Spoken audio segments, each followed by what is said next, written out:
One creature above all others has haunted our imagination.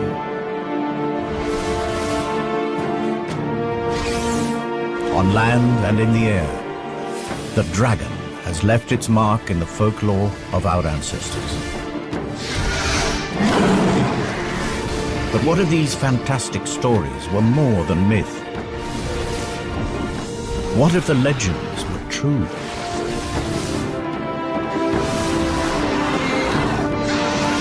This is the story of a unique family that survived from the time of the dinosaur to make a final stand in the Middle Ages.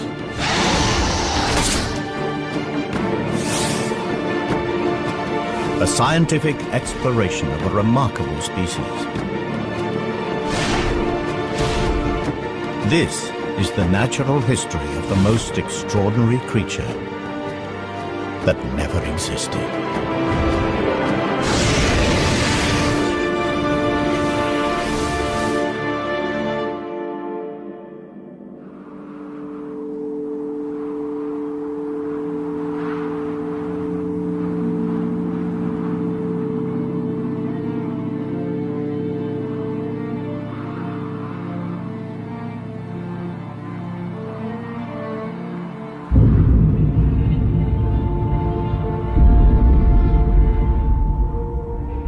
The Cretaceous period, a time when the world was ruled by the most fearsome predator that ever walked the earth. Tyrannosaurus Rex.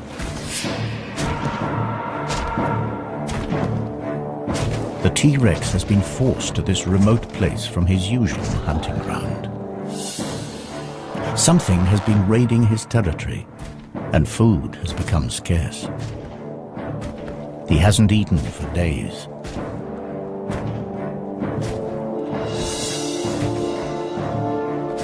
At last, a potential kill. But the T-Rex is cautious. He has never seen a creature like this before.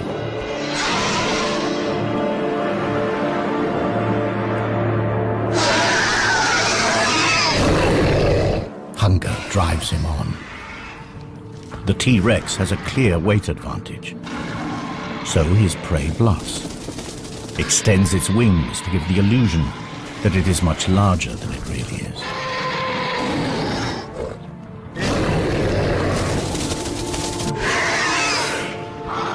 But the T-Rex isn't buying it. So the creature tries a different tack.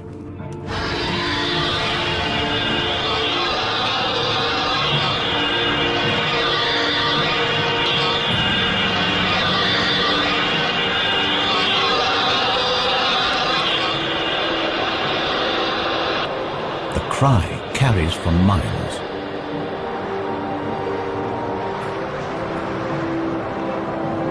To this predator's sensitive ears, the sound is incredibly painful. But the T-Rex is still not deterred. And up here, there's nowhere to hide. But it is the T-Rex, not his prey, that is fatally exposed. They are not alone.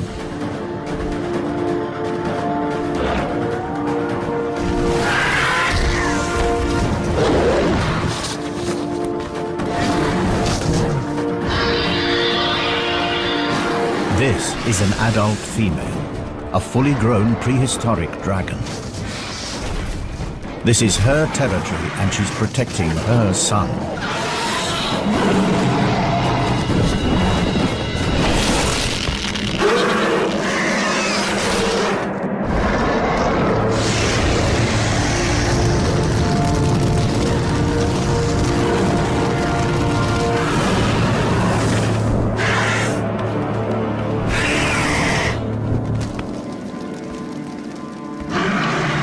The Tyrannosaurus will not last the night. But the mother is also seriously injured. With a broken wing, she can no longer hunt to feed herself or her offspring.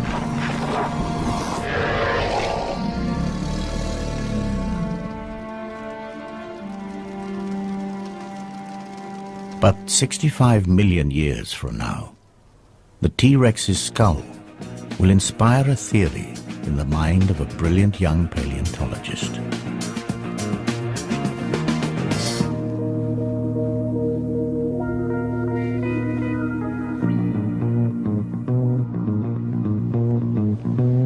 This is one of only 3 intact T-Rex skulls that have ever been found. It all started 5 years ago when I discovered this complete T-Rex in Montana. It was big news. Dr. Jack Tanner, paleontologist, an overnight celebrity. But then I blew it. I proposed the existence of an impossible creature. You see, my T-Rex skull was damaged in a very specific way. To me, the injuries were evidence of an attack by a predator unlike anything known to science. The evidence was undeniable. So I tried to get others to see things my way. The nature of these marks suggests that this skull was punctured by 3 sharp objects in an arc. It's a talon formation. But I don't believe that these puncture wounds actually killed the Rex. The real death blow is here. See? Symmetrical deposits of carbon down both sides of the skull. These are scorch marks. Precise. Aimed. Perhaps my childhood obsession had clouded my thinking. You see, as a kid, I was mad about dragons. Dragons from the high seas, flying dragons from Greenland, fire-breathing dragons from Europe. And here's the thing that got me. These myths came from all over the world, right? From cultures that could never have met. And yet from the Andes to the Himalayas, you could hear stories of dragons. How? Here's a kid's best guess. Because the stories were real. Last week, guess what? Out of nowhere, the Dragon Man is thrown a lifeline. Another find. Not Montana this time, but on a Romanian mountain.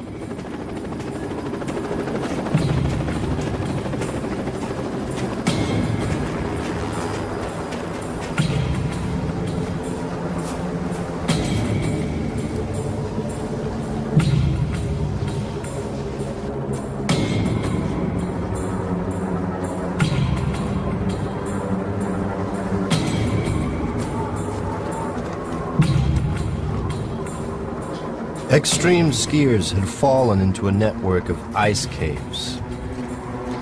They found something horrific.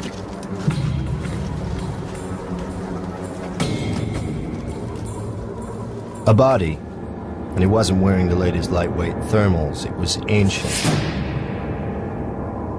There's nothing the police could do with a 15th century corpse. This was a case for historians, not detectives. But police being police, they couldn't resist a nose around. They uncovered a medieval crime scene. A massacre.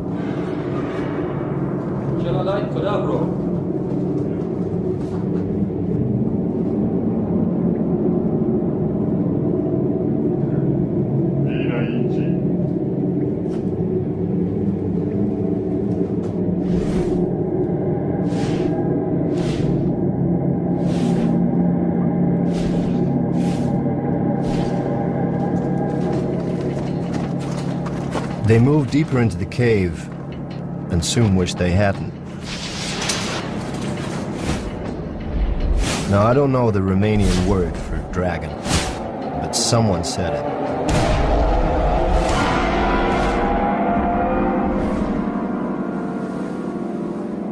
So the Romanians contact the museum in London. Is this thing a hoax or what? Now, the museum, they're ready to pass. They have an international reputation to maintain. I get to hear about it and figure I'm the perfect solution. The man with no reputation to lose.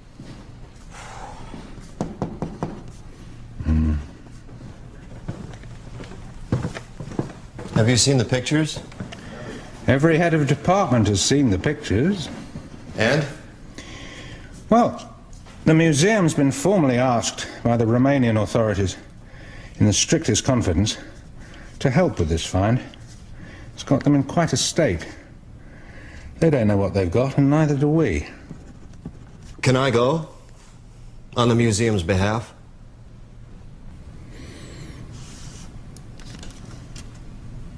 I can call a meeting.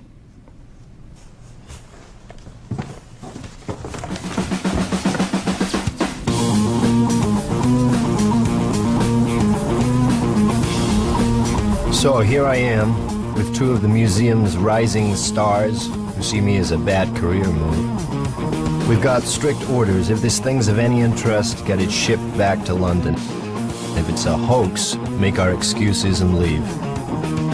If news gets out, I'm the fall guy. Either way, I lose.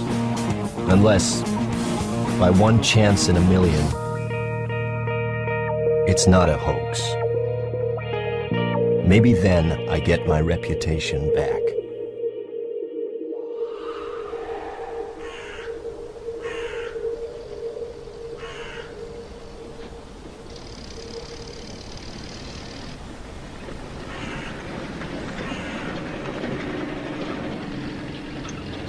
It starts badly. They've moved everything off of the mountain. Who knows what evidence might have been disturbed?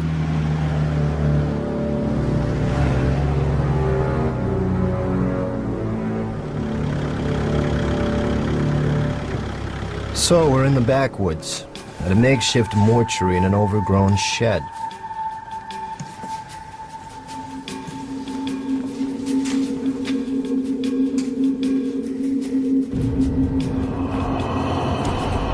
The official word is the bodies have been blackened by ice, but I wonder. Ask me, I'd say they have a different story to tell. But I mind my own business. My assignment is through here.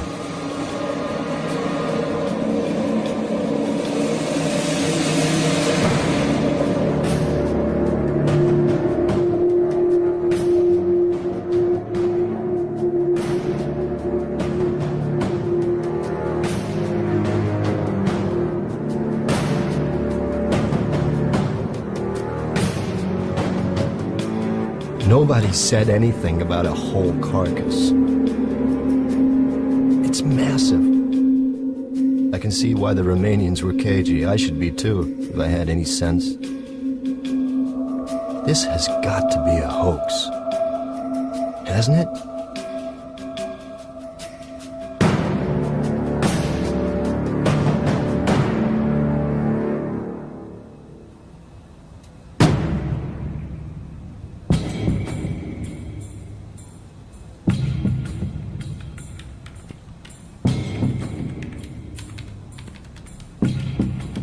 Okay, so let's get this over with. 12:05 p.m., June 25th.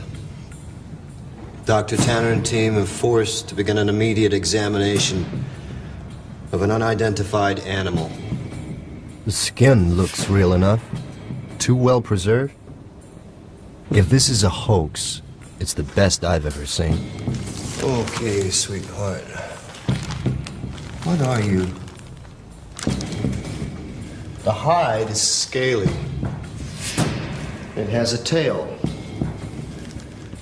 Now, both suggest that this is some sort of reptile, and yet there are two limbs visible ending with what appear to be talons.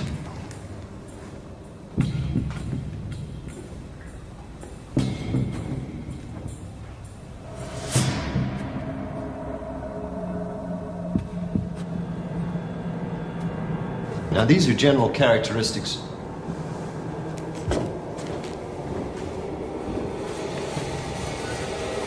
Characteristics of powered flight.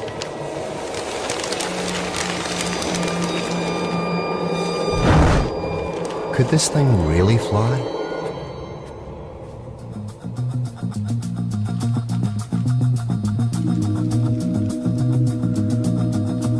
It's too heavy for these small wings. They couldn't create nearly enough lift to get its carcass off the ground. You see, to fly, you have to obey the laws of physics. There is a relationship between weight, power, and wingspan. Wing measurements give us a wingspan under 20 feet. It's not enough. This creature looks built to fly. It's got all the parts, but at the moment they just don't add up. Estimated weight? I'm guessing 900 pounds, maybe 950. He's not gonna like this. Don't tell me. The wing-to-weight ratio is way out. Couldn't fly, right? It's too heavy. A creature with wings that can't fly. That spells trouble. 2 weeks have passed since his mother saved him from the T-Rex, and the young dragon is in trouble. His mother is dead. The injury to her wing proved fatal. He cannot fly, and with no one to hunt for him, he too will die. The smell from his mother's carcass is attracting scavengers.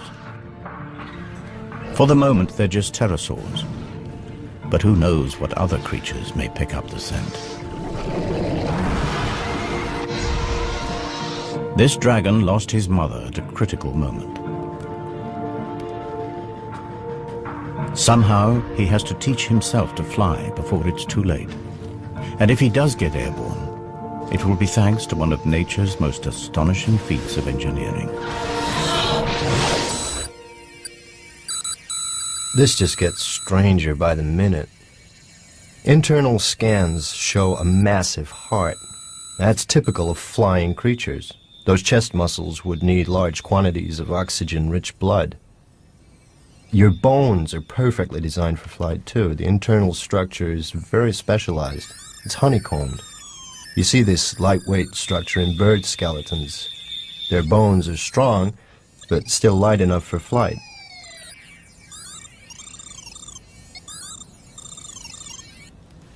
But you're still too heavy for those wings.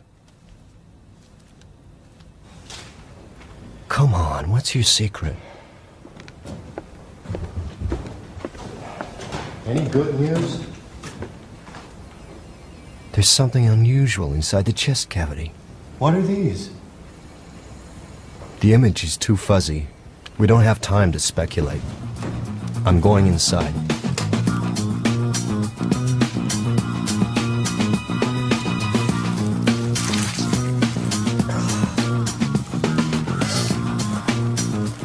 The plot thickens. The second pair of lungs?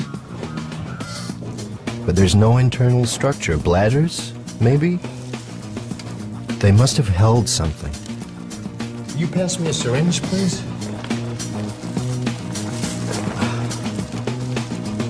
Thank you.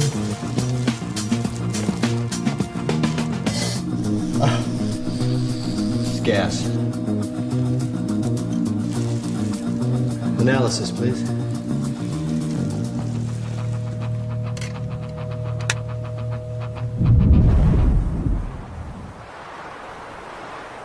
Unable to hunt, the young dragon exploits the only food available to him. His mother's meat will keep him alive for a few days. But if he can't fly, he can't hunt. His future looks bleak. Yet, even in death, his mother may still help him. In their gut, all creatures contain bacteria that help them to break down food. And as they do this, they release gas. But the bacteria inside dragons are unique, and the gas they produce is special. It is channeled into 2 storage chambers, the dragon's flight bladders.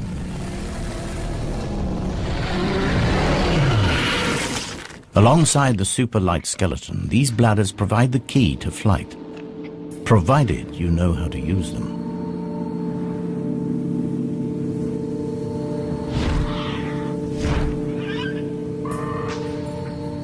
This young dragon will have to learn fast. The scent of his decomposing mother has attracted the most dangerous creature imaginable. An aging male dragon. Its broken horns and dull markings betray a dragon at the end of his days, and this is bad news for our juvenile. Continuous battles over territory mean that most males never reach old age. But this dragon is still around. He's a survivor, and he's hungry.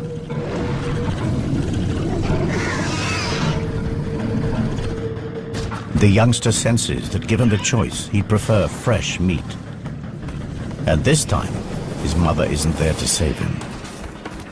His only hope is to take to the air.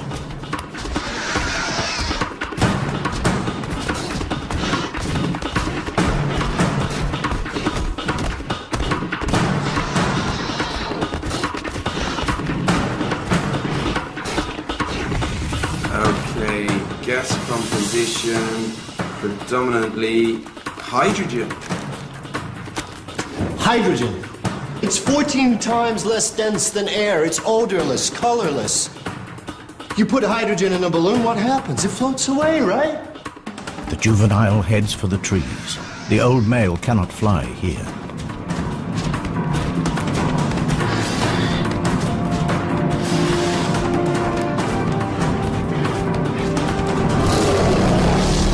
Inside, the young dragon's body is working overtime. Heart beating, muscles pumping, and hydrogen is collecting at a phenomenal rate.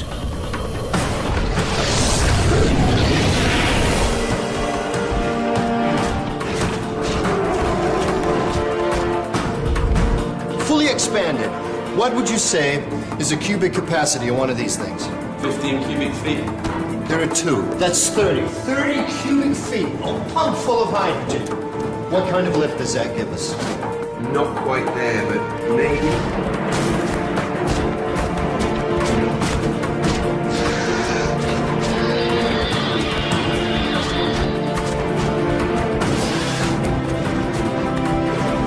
The youngster's flight bladders are now full, but crucially, so is his stomach. The undigested meat is weighing him down. Just in time, instinct takes over. He empties his stomach and spreads his wings.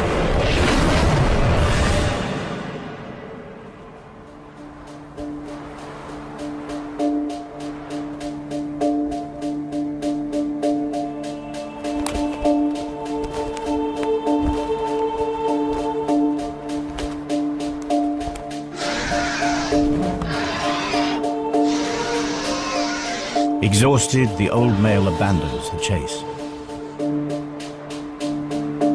Our young dragon has found his wings, just in time, and for the very first time in his life.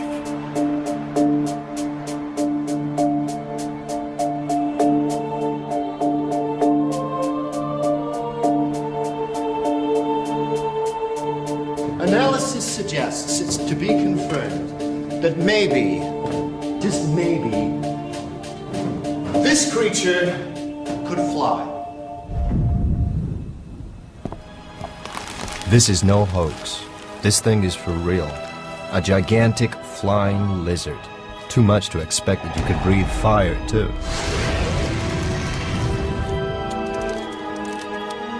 If it's interesting, bring it back to the museum. That was the plan. Well, it's interesting, all right. But let's see what else we can find out before we have to leave. Okay. Time to put our heads into the lion's mouth.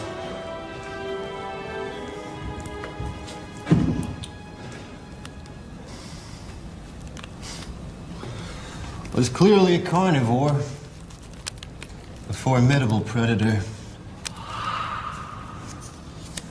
What's going on here? You've got incisors for ripping meat, and molars, grinding teeth. Stingrays have the same kind of teeth for crunching rock-hard shells. What would a meat-eating predator want with teeth like these?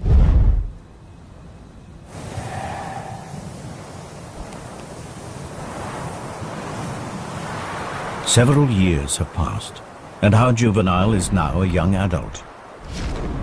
But he is homeless.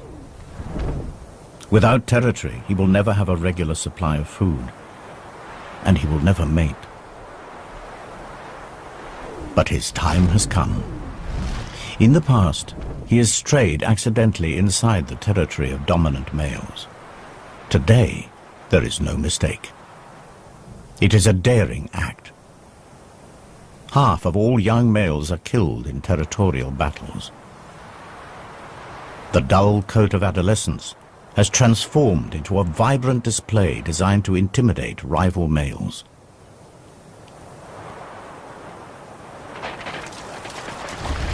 But before he makes himself known, he takes on stores of a rare and valuable mineral found at the heart of every dragon territory. He is preparing for the fight of his life. And these rocks will hold the key.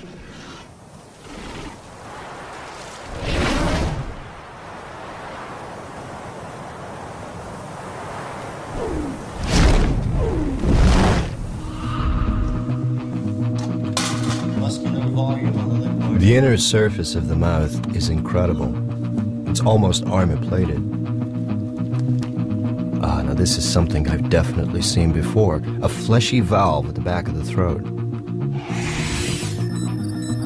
This flap is very similar to the false palates found in crocodile throats. Crocs use it to stop their lungs from flooding while holding prey underwater. It's a very distinctive shape, and come to think of it, I think I've seen fossils of this somewhere. This is a highly specialized structure. Can you scout the excavations and dig sites and museums, see if anything like this bone has popped up anywhere else? Or maybe it's an adaptation. Maybe it wasn't used to prevent water flooding the lungs. Maybe it's to prevent a backdraft of fire from burning the throat. Boy, when you say it out loud, does it sound lame. It doesn't look like fire ever came out of this creature's mouth. There's no carbonized food residue, no signs of charring whatsoever. It's as if all the tools are here, they just haven't been used. Perhaps it didn't breathe fire at all. Well, maybe you're right.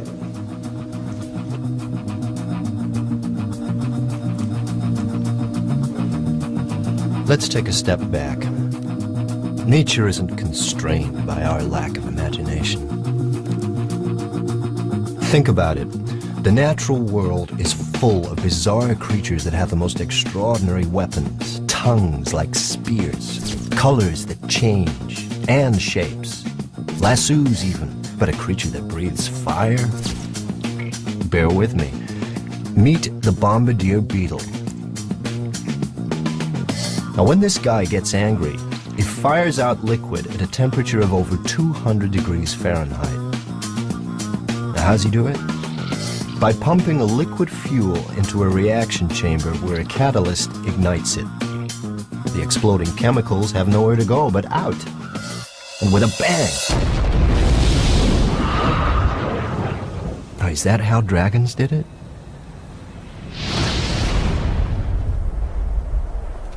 In the heart of his territory, the resident dragon, the alpha male, blasts a warning into the air. It signals that he is fit, healthy, and confident enough to waste precious fire on a display.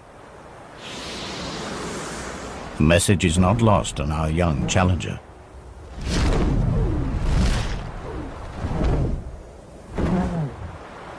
If he has any chance at all of winning this duel, he must be at his very best, because the stakes are high. With territory comes not only a guaranteed supply of food, but the one thing every young male needs if he is to leave his mark on the next generation: females. And this female is the reason he is here. She's in season, and for just 1 month will breed with the alpha male. He's killed for her before, and he'll do it again.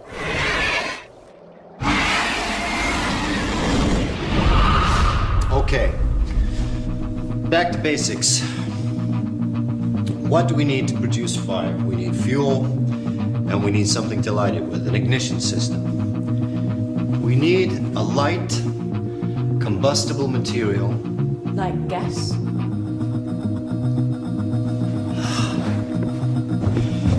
Now, what did you say was in these things? Hydrogen and methane? How could I have been so stupid? I need a light.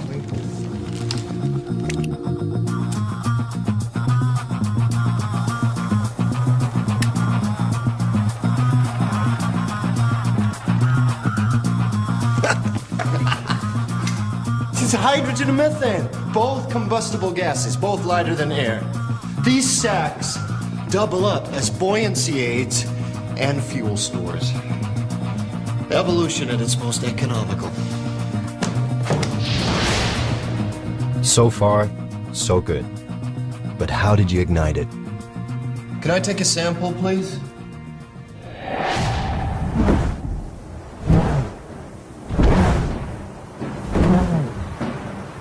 The alpha male is an experienced warhorse. With nothing to prove, he's lost the bright colors that mark out the young challenger.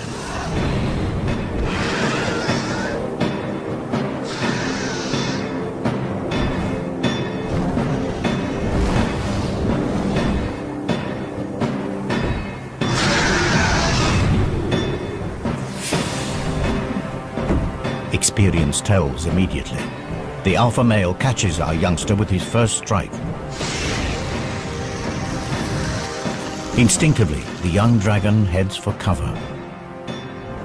The cold, damp clouds will also dull the pain. But the alpha male is not without his problems. These dogfights are calculated affairs. The hydrogen in his fuel tanks also has to keep him airborne. Every blast of flame reduces his mobility.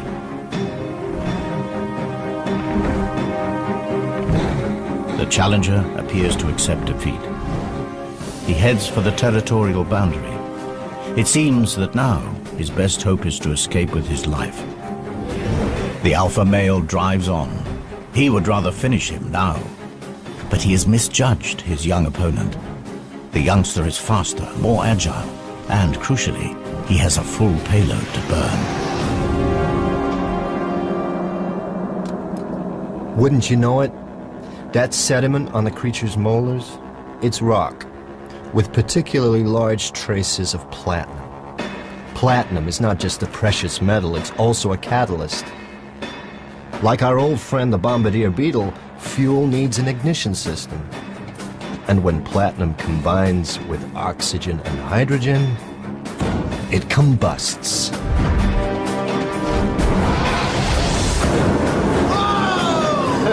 It produces fire.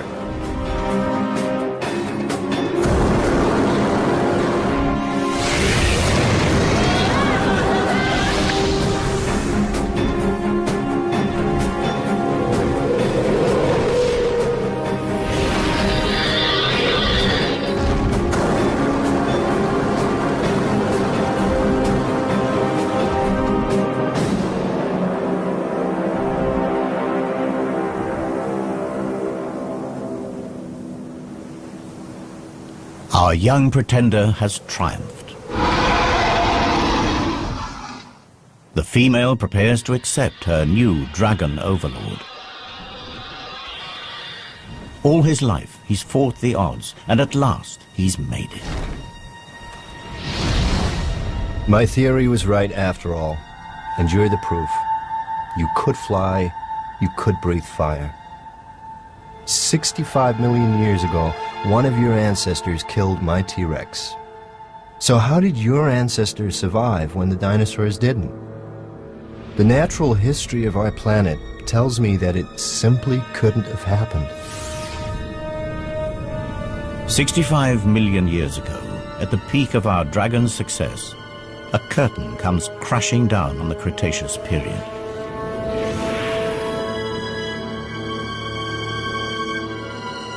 A meteorite the size of Mount Everest smashes into the planet. Known as the KT event, it wipes out nearly all life on Earth.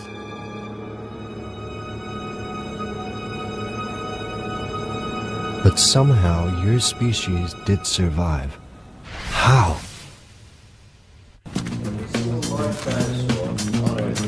If the KT meteorite finished off the dinosaurs, how did a giant species like yours survive? Let's think straight. What other large creatures survived KT? Sharks, skates, rays, turtles, coelacanths, amongst others. And all have in common? They're marine life. And crocodiles, too. Crocodiles. The false palate is found in crocodiles.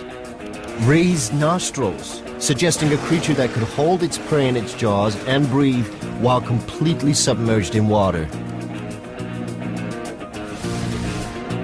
But this creature didn't swim, it flew. It has wings and talons, not webbed feet, suggesting the palate must be an evolutionary relic. Somewhere in the dim and distant past, this creature's ancestors lived in water. You swam from extinction.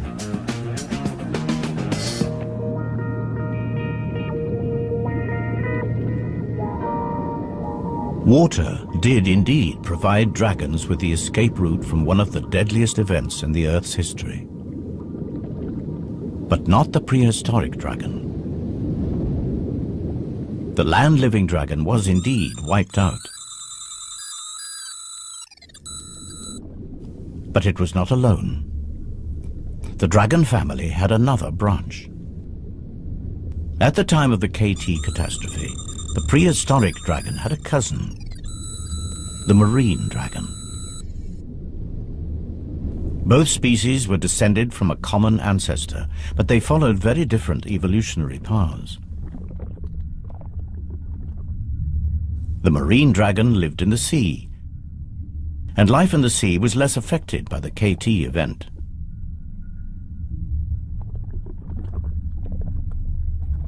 As they evolved, their flight bladders became swim bladders. Their large wings reduced to become fins, and their powerful tails became rudders. Marine dragons thrived.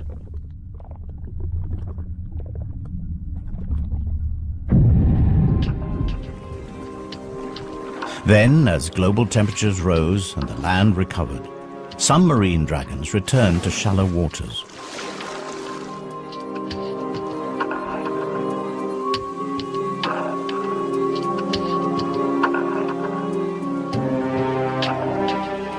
Through estuaries and rivers, they eventually made their first tentative steps back onto land.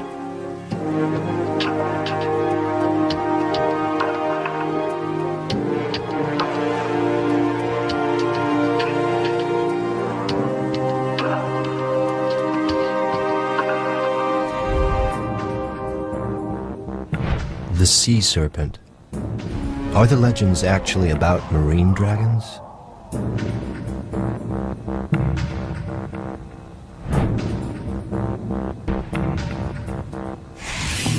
That false pallet, guess what? Looks like it's turned up at a dig site. This could be our missing link. Well, what kind of environment are we talking about? Forest. What kind of forest? Bamboo. I knew I'd seen the pallet before. It was in that excavation in China. I thought it had been from an extinct branch of crocodilian. Turns out to be much more exciting. So the water dragon came back on land and evolved into new species, at least one of them in Asia. Forest dwelling. What would you be like? Well, in Chinese mythology, dragons are low-slung, elongated, slender. The kind of body one would expect from an animal that's recently adapted from water. Was it really suited for life in a forest?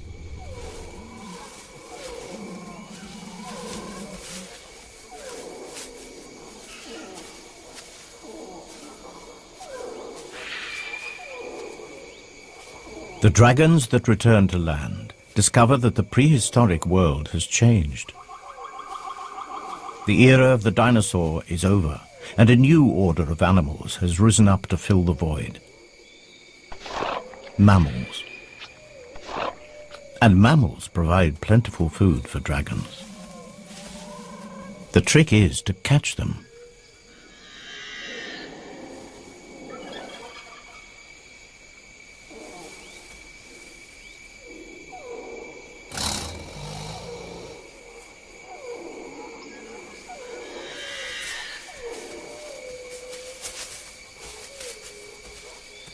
The superb camouflage and silent movement has made this dragon all but invisible in the bamboo forest.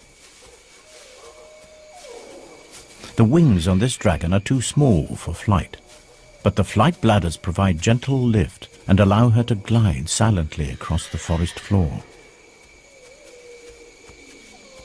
The markings on her skin break up her outline in the dappled forest light.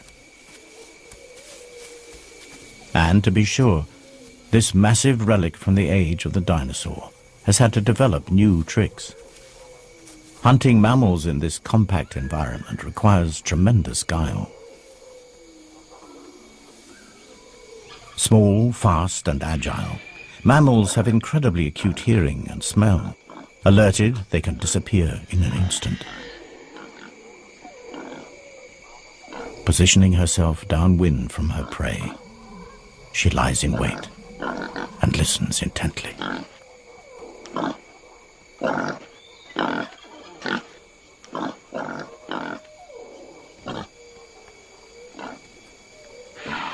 But she's not ready to strike just yet. Not before unveiling a highly specialized weapon that gives her an edge against this wary prey.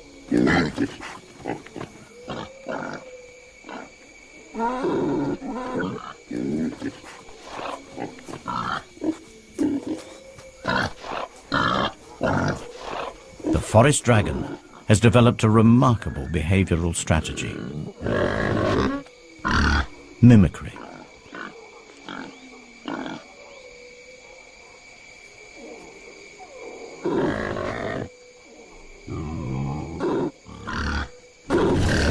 By carefully controlling the flow of gases from her flight bladder, she manipulates her voice and entices her prey.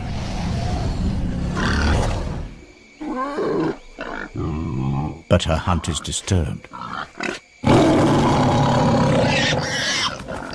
There's an intruder in her territory, a creature that will come between this dragon and her prey for the last time. It's not just the invasion of her territory that riles her, or the loss of the odd meal. This animal is a real and emerging threat to her very survival.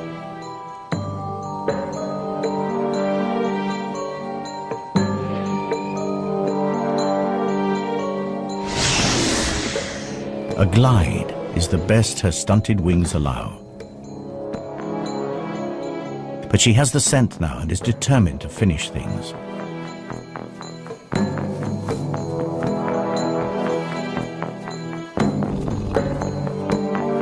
Smaller and more mobile in the forest undergrowth, the new mammalian predators are proving to be accomplished hunters.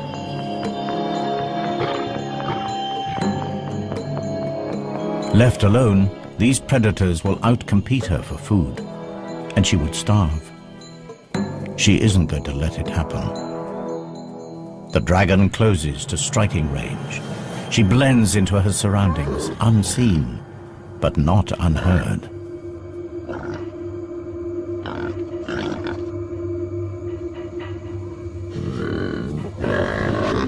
The sound is not a warning to go away, but an invitation to come closer. The tiger senses a meal.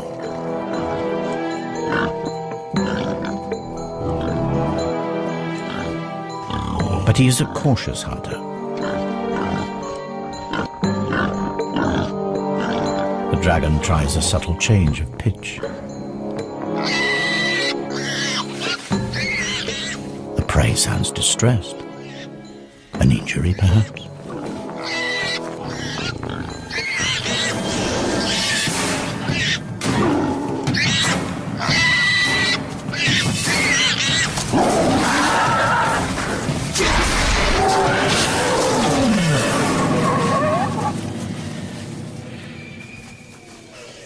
The tiger falls for it hook, line and sinker.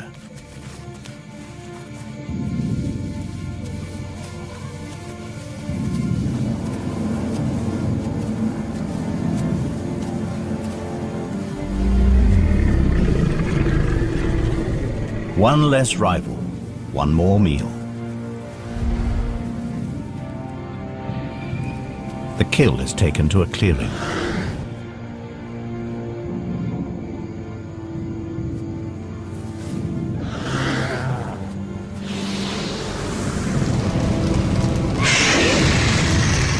The forest dragon has adapted its ancient weapon into a culinary tool. Cooked meat is far more easily digested. But the flames draw another mammal near. A species that will prove a far greater threat to her survival.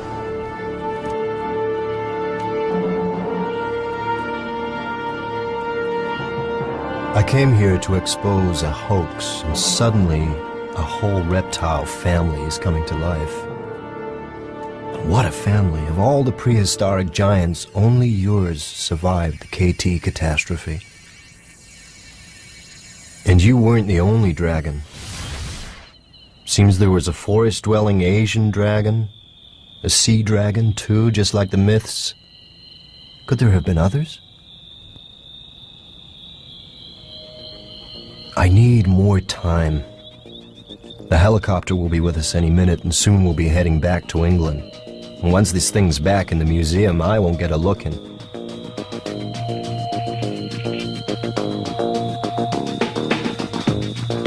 Until then, we'll keep scanning.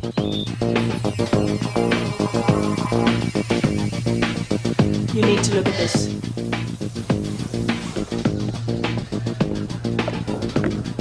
I've just noticed these fragments here. What are they? Crushed ribs? No, the rib cage is totally intact. But they're bone fragments, right? What are they? That explains the weird proportions.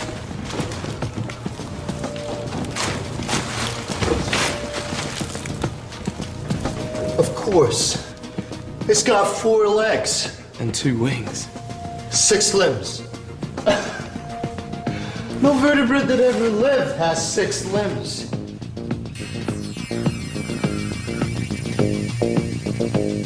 It's true. Every land-based vertebrate on the planet has 4 limbs. Front feet, back feet, arms and legs.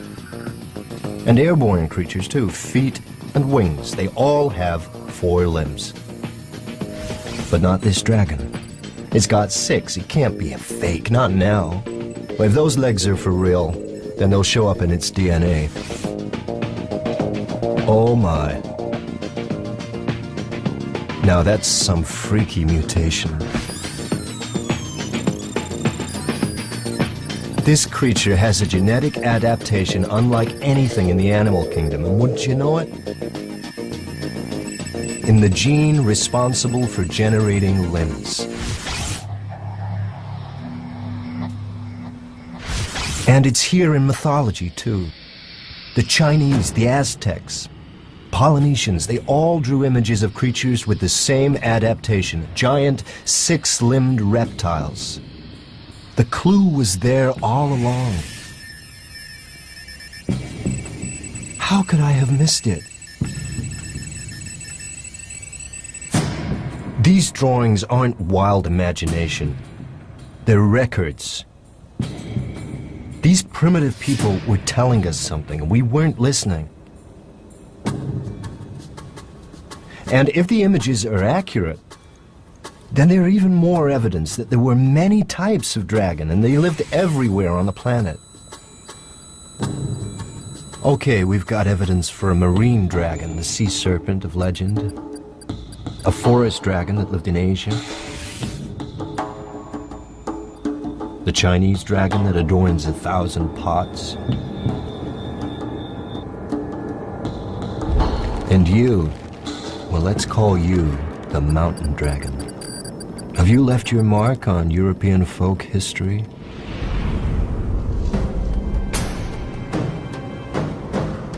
Romania, dragon iconography. Here you are, recorded in stained glass. The locals called you the devil from the mountains. And the legend conforms pretty much to type, terrorizing local folk, raiding livestock, breathing fire, a monumental battle to the death. Is this a 15th century photograph of you?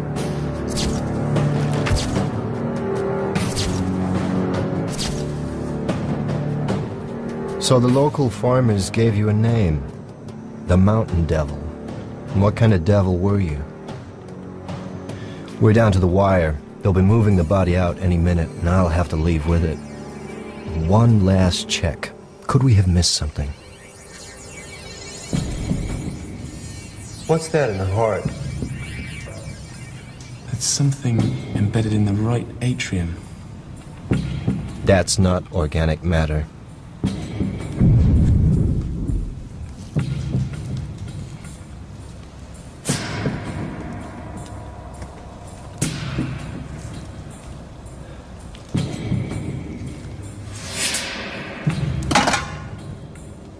This could be really important. Unequivocal evidence that dragons and humans were at war.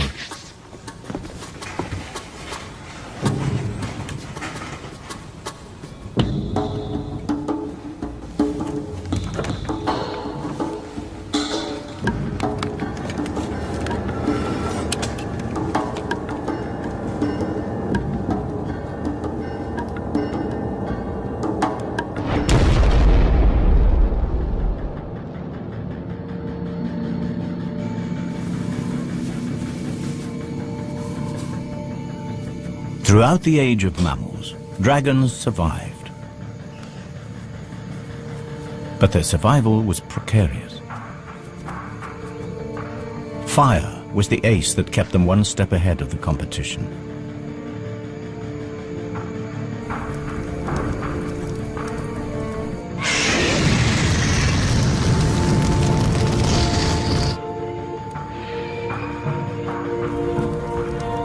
But in time, a new mammal emerged. Small, vulnerable, but supremely intelligent.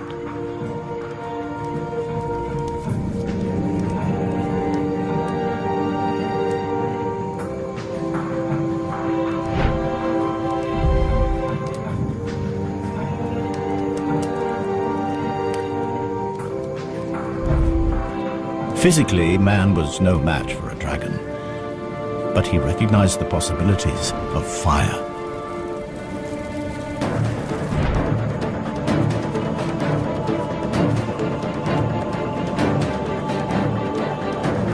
With fire, mankind could clear forests for farmland, mold metal into savage weapons.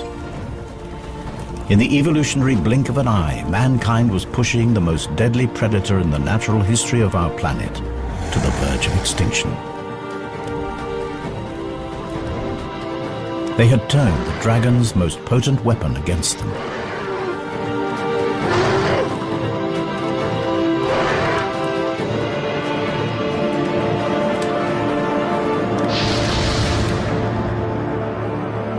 The stories of these epic battles were recorded in folklore around the world, culminating here in Romania.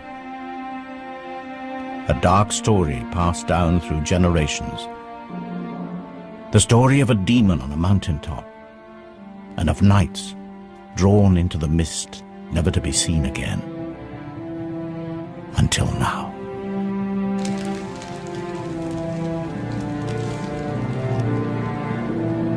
Humans and dragons, mortal enemies. If these knights went looking for a dragon, it looks like they found one. This isn't ice damage, this is carbonization.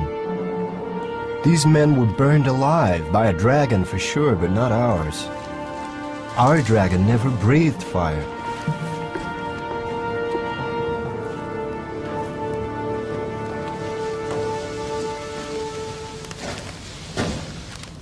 We haven't finished yet. Yes, we have. Look. Look. Carbon. I found it on one of those bodies out there. Those bodies have been scorched.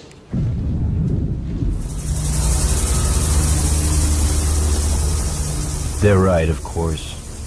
It's the find of the century, and we can't risk it turning to mush. But the mountains are calling me. What did those men find up there? They're ready for it!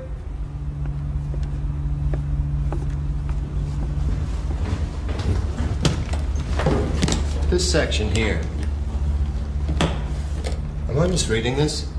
Is this a reproductive system? These are oviducts, right? Small ovaries. The female. Yet there's no evidence of follicular activity. The reproductive tract is immature. It's a juvenile. It's a baby. That clinched it. The creature in the autopsy room was a baby.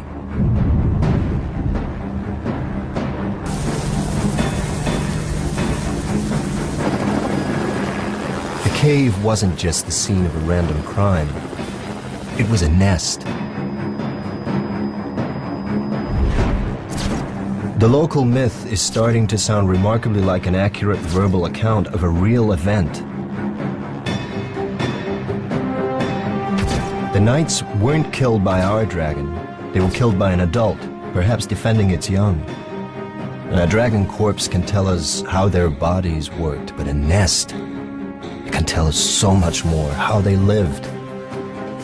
My guess, up in those mountains, we'll find evidence for a dragon family. Tanner is about to unravel a medieval tragedy. It is the 15th century, and a mountain dragon is under threat.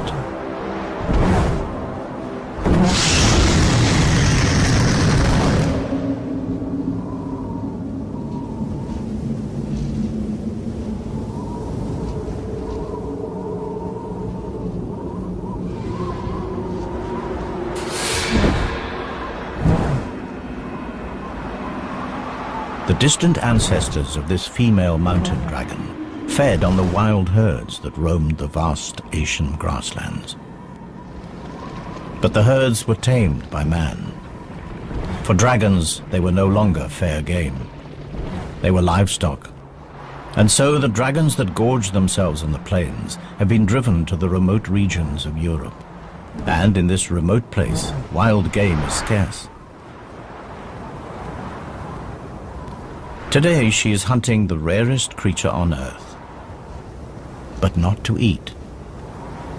Today, she's looking for a mate. She spreads her scent throughout her territory.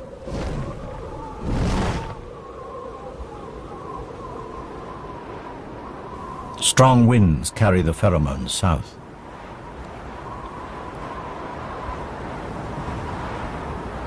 Female dragons mate once every 7 years, yet this mature female has never seen a male dragon. Nevertheless, every year when she comes into season, instinct commands her to play out the rituals of attraction. Her season is almost finished, and the window will close for another year.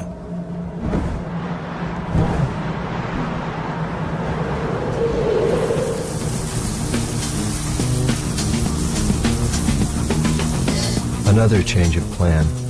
Something interesting about a half-mile below the cave.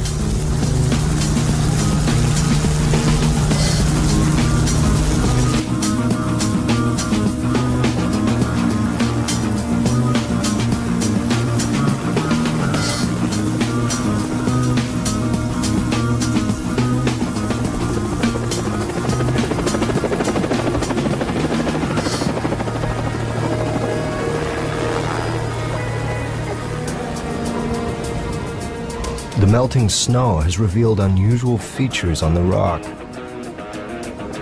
But to the casual observer, they could be anything, perhaps the result of some odd geological process. But me, I've got fire on my mind. And these rocks look like they've been scorched.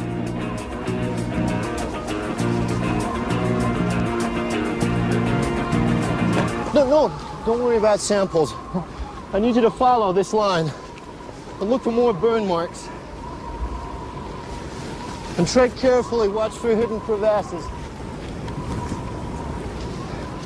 Okay, approximately 2 hours due south from the drop-off point, heading towards the scene of death. Can you take a GPS reference? Okay. Evidence of discoloration of the rock. Seems to have been subjected to a blast of intense heat. It's literally scarred the rock. These rocks have been burned to melting point in symmetrical lines. The dimensions are frightening. Lightning couldn't do this. Forest fire? It's not likely. We're halfway up a mountain at the edge of a glacier. The lair is nearby. Was there some kind of fight?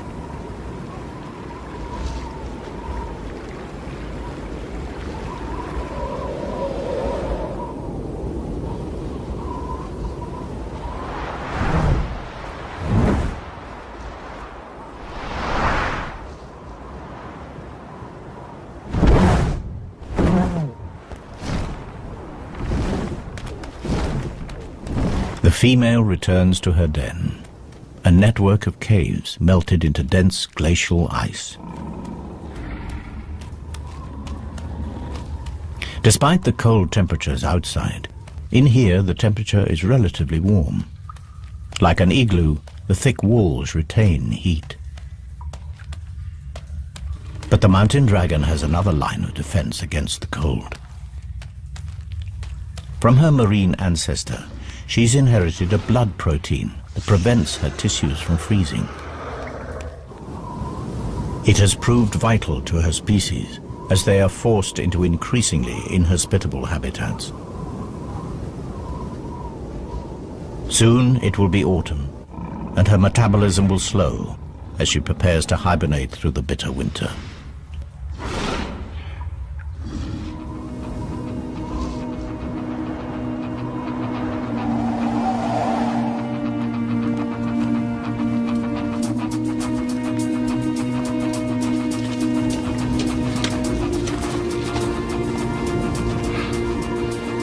This is it.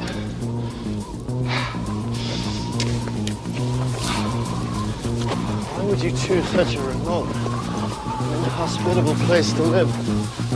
Come on.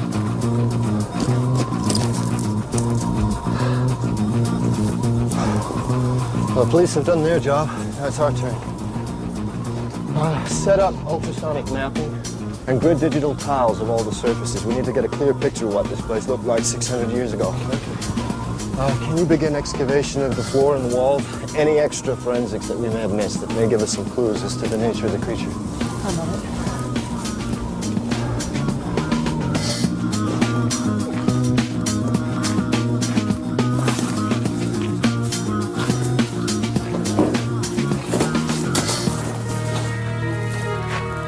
So this was where they found you. Gridding tile 1. Set.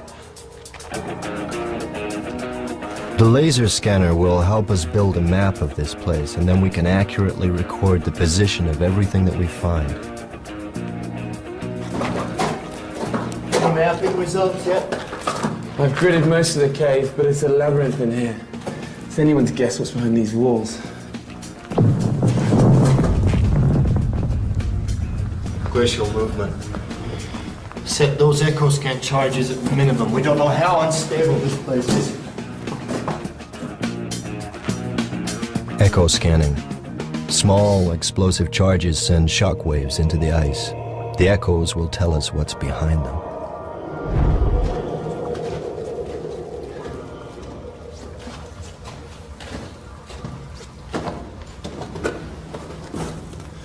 What is it? I'm not sure. I know what this is. Dragon poop. Looks like organic matter. It's Beautifully preserved. Good work. Okay, bag it.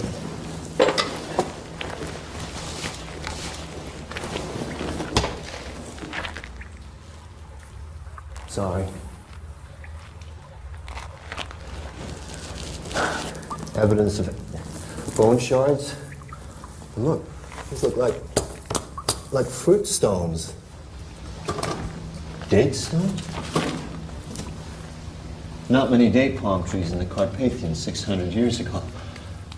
It's possible that she strayed, but it's more likely that this is the feces of another. And so the next question, why would you travel such an immense distance across the continents and the climates? What could possibly attract you to this place?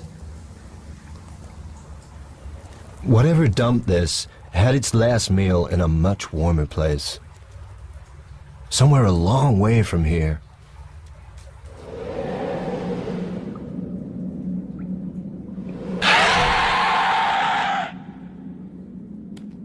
The female's curiosity is aroused.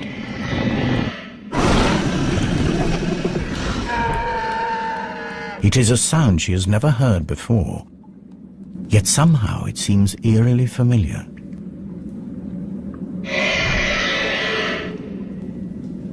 She is compelled to investigate.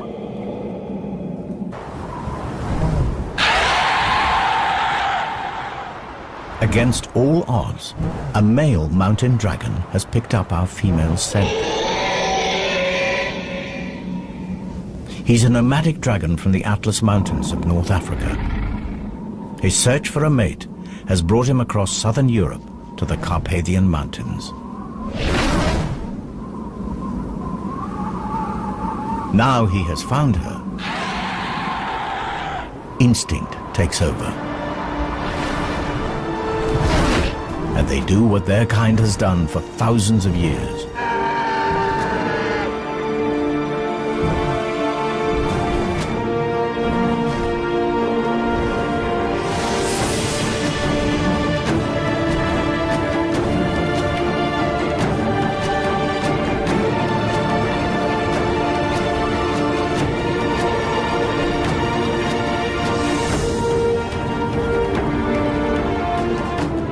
It is a courtship ritual that is as perilous as it is spectacular.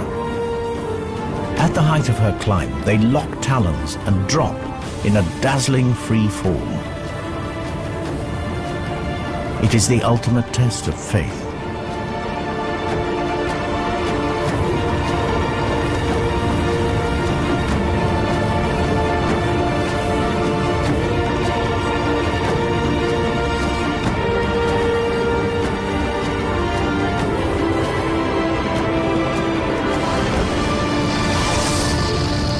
The scorches in the mountain rock serve as mute testimony to a spectacular and successful dragon mating, and a species on the verge of extinction that finds hope in a new generation.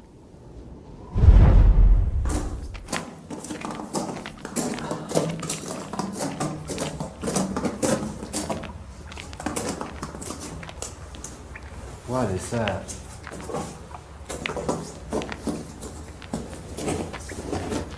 The initial investigation team must have had a lot on their minds. They sure overlooked this.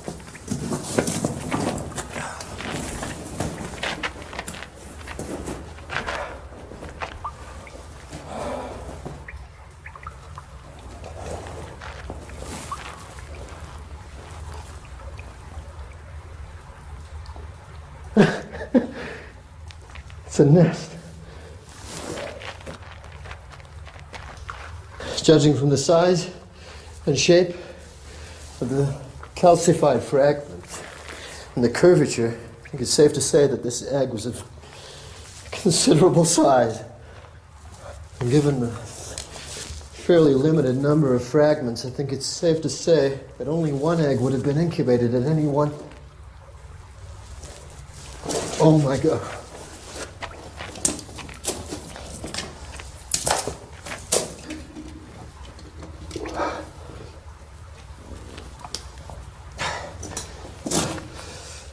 Two eggs in a clutch, but only one of them made it.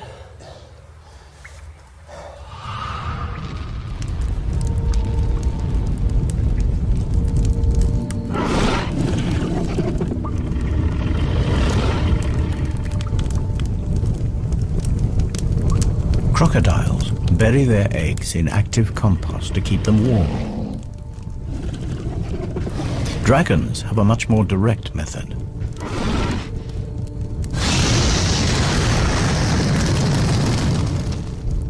The eggshells have heat-resistant properties that can withstand intense temperatures.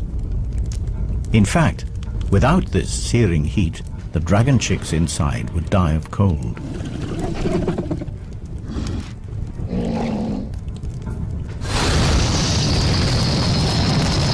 The rocks shield the eggs from the direct blast, but they also retain heat, releasing it over a long period and keeping the temperatures inside the nest stable.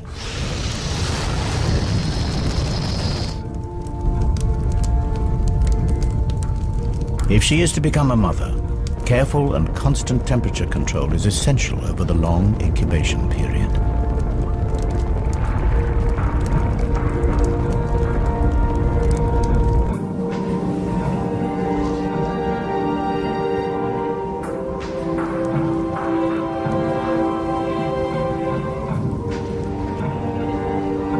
Her mate returns from hunting. He has been unsuccessful again.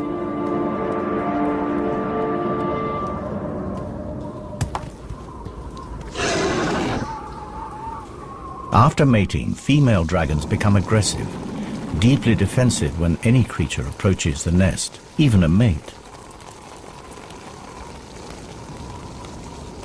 In order to placate her for the lack of food, he brings a gift.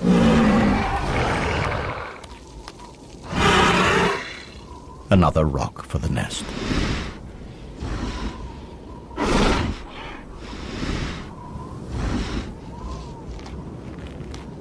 The male is now clear to enter the cave.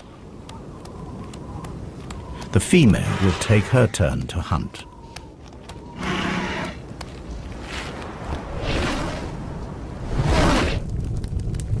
Now the male has responsibility for the nest. Special sensors in his tongue allow him to check the temperature.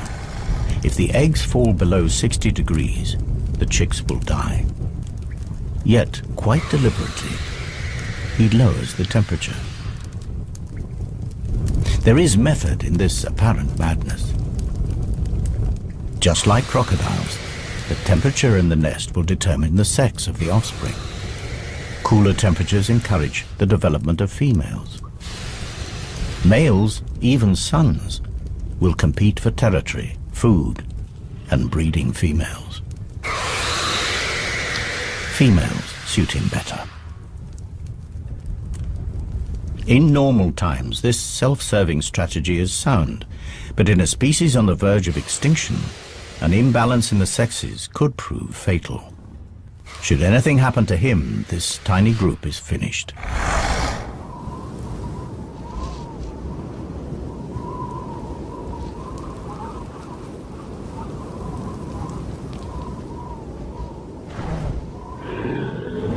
The female returns empty-handed from another hunt. The male is not at his post.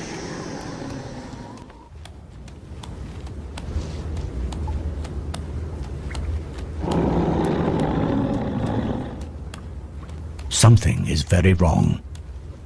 The male has let the incubation temperature drop dangerously low.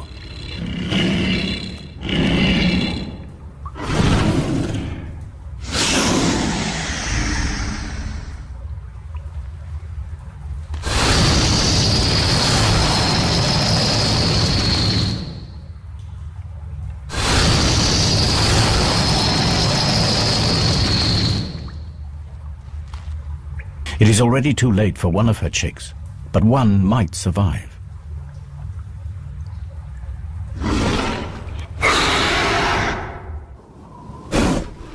The male senses trouble and makes his escape.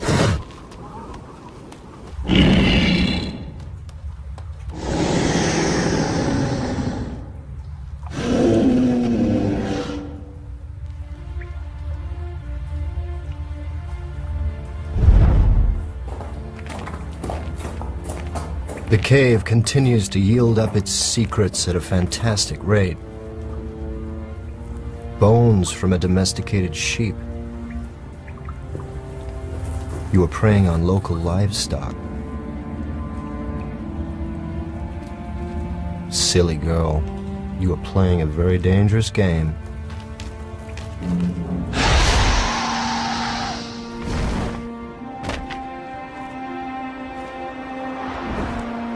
The female has taken to raiding livestock for food. She has good reason. This is her daughter. And her survival is the most important thing now. But by stealing from farms, she risks provoking the locals and placing her daughter in danger.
Unaware of the price on her head, the female dragon continues to equip her daughter for the future. She is passing on the secret of fire.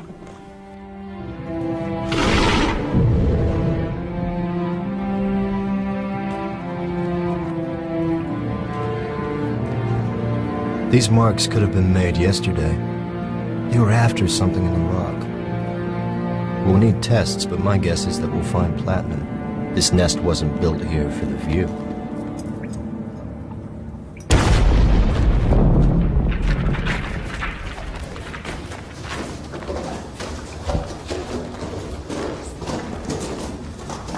I've got the results through. Yes, look, one chamber through here. There's a second chamber behind us here.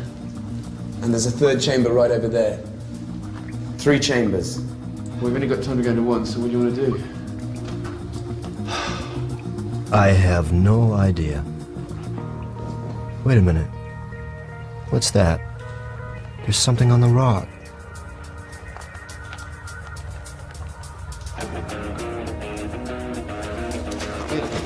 Stand here. Stand here. Put your arm. This arm. Just stay there. Just don't move. No, your arm back.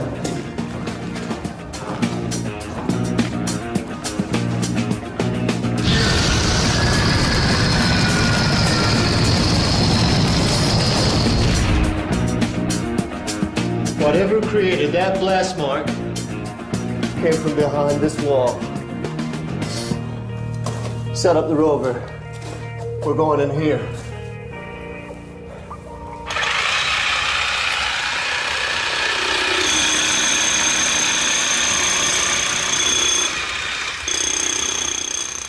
The ROV, Remote Operated Vehicle.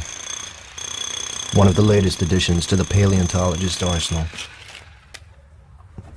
The small camera can scoot through the tightest holes to send back pictures.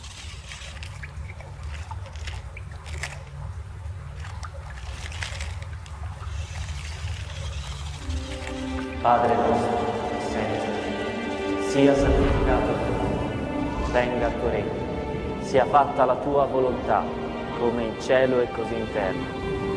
dacci oggi il nostro pane quotidiano.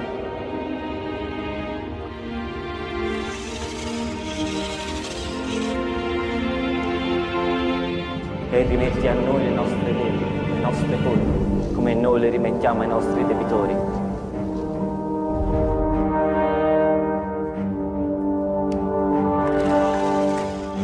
E non ci indurre in tentazione, ma liberaci dal male. Amen.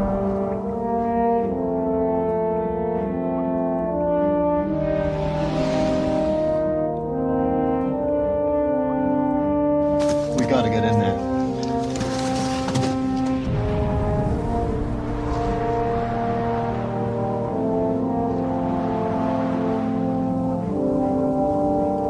After feeding, mother and daughter bask in the sun's warmth.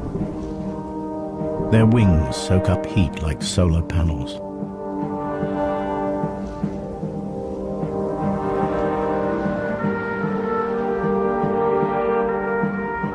In a rare moment of intimacy, they lie together and share body warmth. Soon the mother will have to hunt, and her daughter will be left unguarded.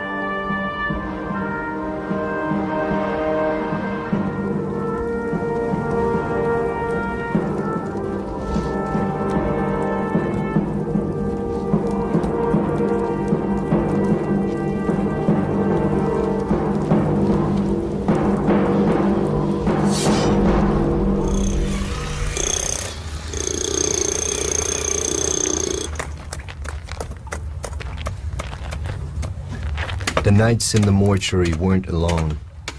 This place is looking more like a war zone. The question is, whatever killed them, is it still in there?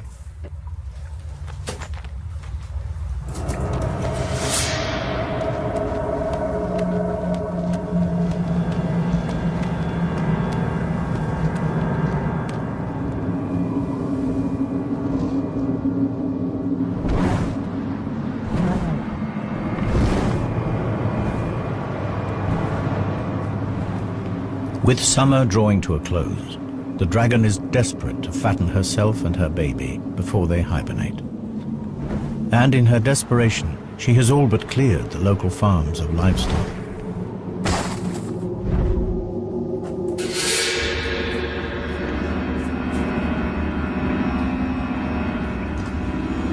There are 2 more bodies in here.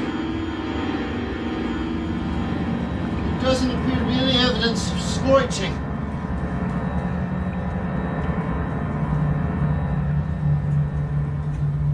I'm getting closer. I know it. Where are you? Wait, there's another passage. I'm going through here.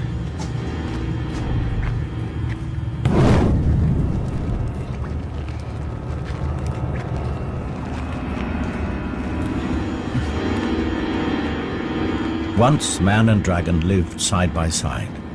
Dragons were respected, even worshipped. Now they are hunted like vermin. Man has driven dragons to these remote habitats. Now even here, they are not safe.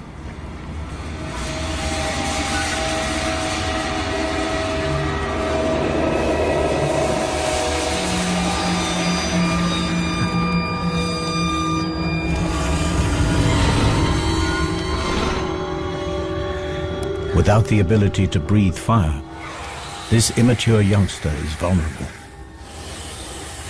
But her assassins were reared on stories about their terrifying weaponry.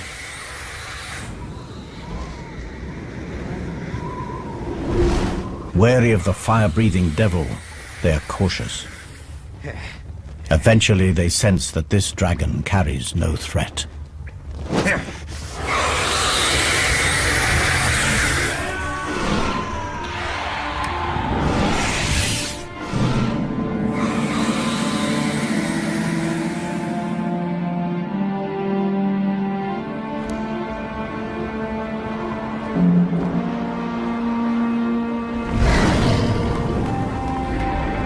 The mother returns.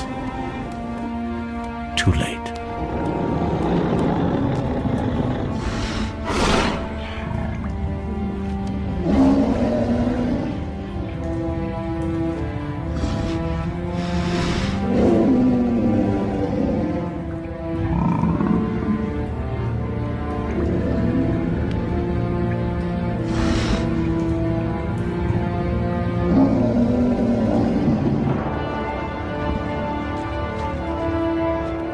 But her grieving will have to wait.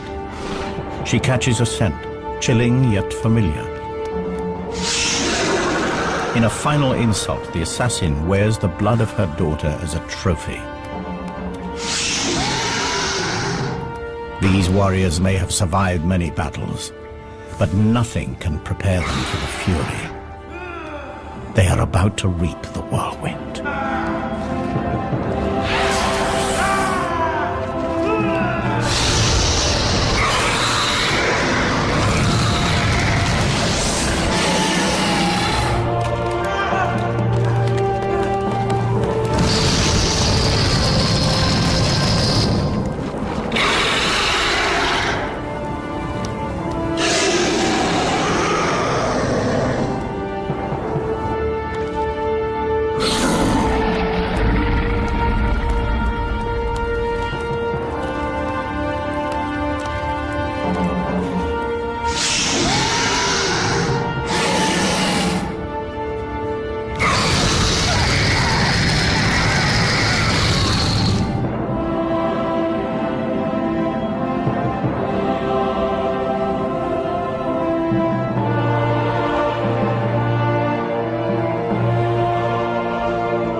Like higher mammals, dragons invest many years in rearing their young, and like those mammals, they feel loss.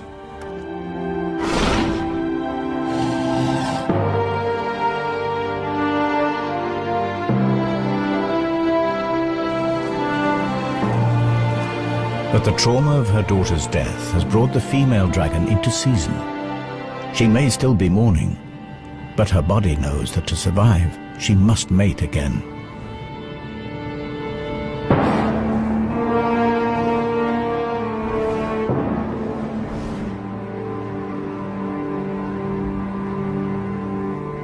She starts again the process of attracting a mate back into her territory.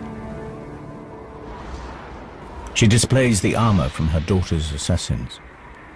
Dragons are naturally attracted to reflective objects. It is a long shot, but perhaps a glint might catch his eye. The chances are that he's no longer alive. There's nowhere left to hide.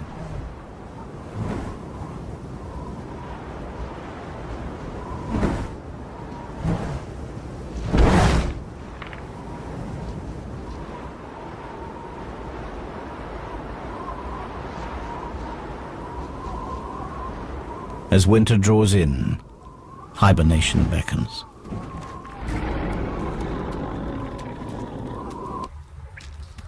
She'll have to survive the winter on her meager reserves of fat. Her body temperature drops dramatically and she goes into suspended animation. All her usual functions are placed on emergency status, and her hydrogen reserves fall to almost zero. And in this state, she's as vulnerable as her daughter.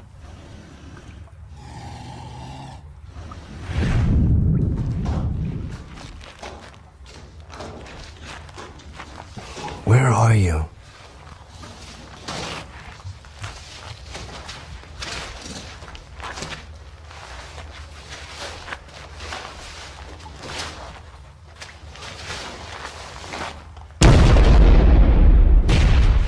Another body! A spear.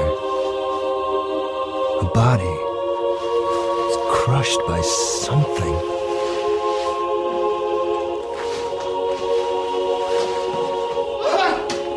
I found a wing! It shoots!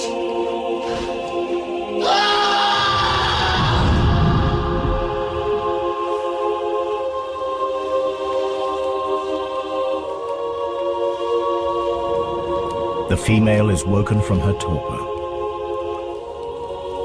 More men have made the climb to her lair. This time they are better prepared. Mercenaries paid by the local farmers to settle the score.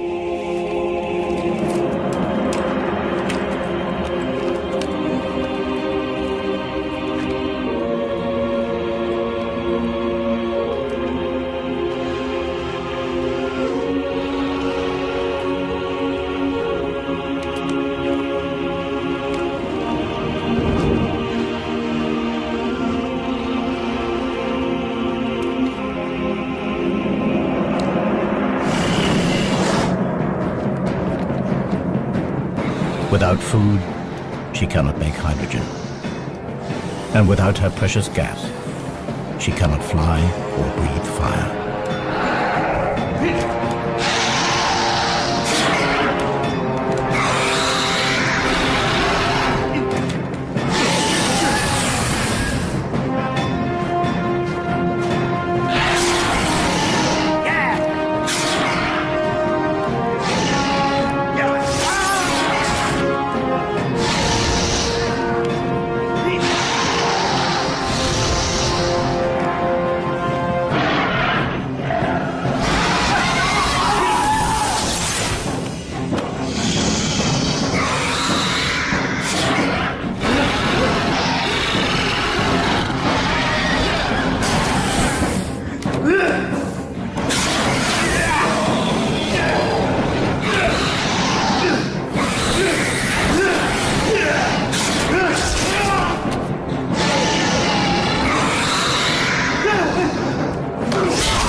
Over the years, the cave was sealed by snow and ice, and the bloody battle frozen in time. The dragon faded from reality to mythology, and would have stayed that way had these two dragons not revealed their secrets to us.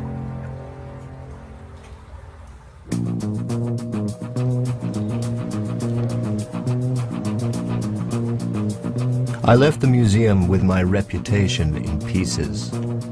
I return with the story to end all stories, and evidence that will rewrite natural history. The creatures of legend were real, but the legends gave a twisted view of reality. I fill my colleagues in about the fantastic family that we have unearthed. A group of animals that lived alongside the dinosaurs, that escaped annihilation by going underwater, that re-emerged all over the globe, claiming forests and conquering mountains.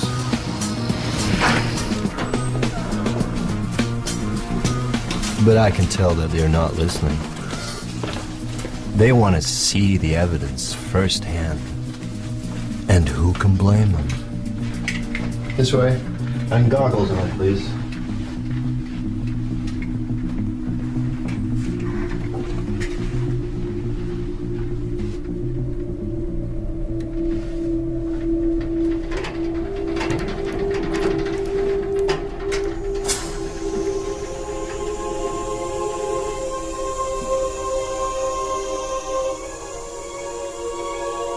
The story of life on our planet has been rewritten by a mother and her child, reunited.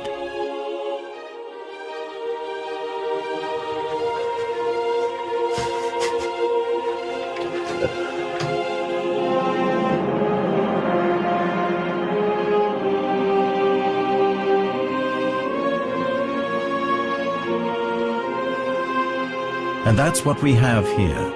The last of a legendary line. Myth made real.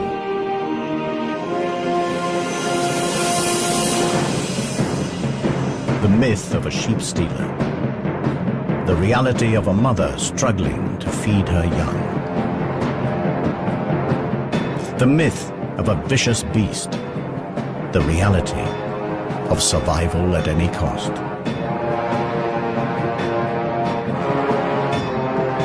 The myth of knights that climbed a mountain to slay a dragon. The reality, persecution and extinction. Now every dragon myth from around the world begs the same question. Were they real too? And the most important question of them all, were these really the last dragons?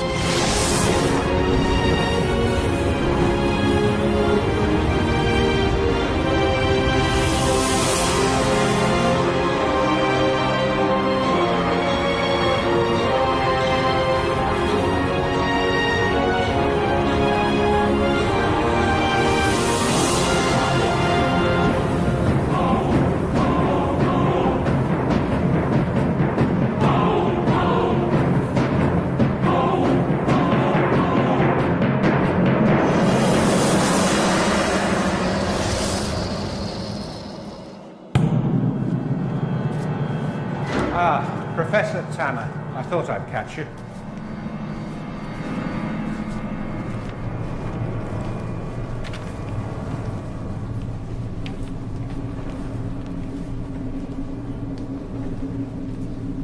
These were taken 2 months ago.